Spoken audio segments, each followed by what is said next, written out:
ঘাসফড়িং গ্রুভি অবাক হয়ে তাকিয়ে রইল। টিপ টিপ করে শুরু হলো বৃষ্টি, আর ঘাসফড়িং গ্রুভির সব বাজনা ভিজে গেল। চারদিক কাদায় ভরে গেল।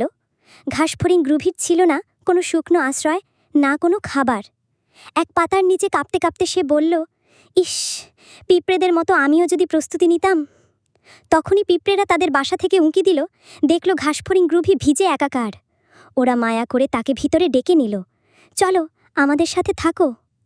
উষ্ণ পিঁপড়ের ঘরে ঘাসফড়িং গ্রুভি আবার বাজাতে লাগল, এবার নরম ও মিষ্টি সুর।